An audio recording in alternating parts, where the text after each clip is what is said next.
एक बहुत अमीर आदमी ने एक भिखारी से पूछा, तुम तो इतने हट्टे कट्टे हो फिर भी भीख क्यों मांग रहे हो? भिखारी बोला, साहब मेरे पास महीनों से कोई काम धंधा नहीं है, अगर आप मुझे नौकरी दें तो मैं भीख मांगना छोड़ दूंगा। अमीर बोला, मैं नौकरी तो नहीं दे सकता, लेकिन तुम मेरे बिजनेस पार्टनर बन सकते हो। मेरे पास एक चावल का प्लांट है, तुम चावल बाजार में सप्लाई करो और मुनाफा महीने के अंत में बांटेंगे। भिखारी ने कहा, लेकिन कैसे बांटेंगे?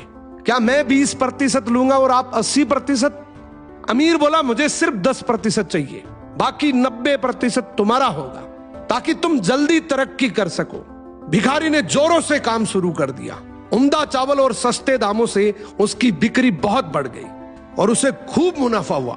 लेकिन जब मुनाफा बांटने का समय आया तो भिखारी ने सोचा, सारी मेहनत तो मैंने की है, तो अब अमीर आदमी को 10% क्यों दूं?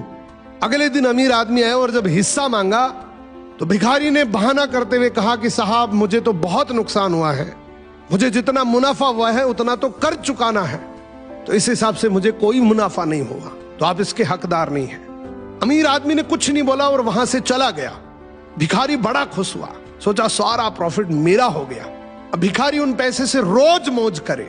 ऐसे करते करते उसके पास से सारे पैसे खत्म हो गए। अब पैसे भी नहीं है और काम धंधा भी नहीं है, तो मजबूरन उसको फिर से भीख मांगना शुरू करना पड़ा। एक दिन वो अमीर आदमी उसके पास से गुजरा और उसको देखा, क्या ये तो फिर से भीख मांगने लग गया।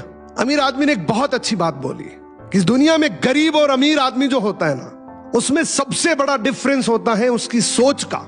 एक रिच माइंडसेट हमेशा ये सोचता है कि मुझे भी प्रॉफिट हो जाए और मेरे साथ जो काम कर रहे हैं उनको भी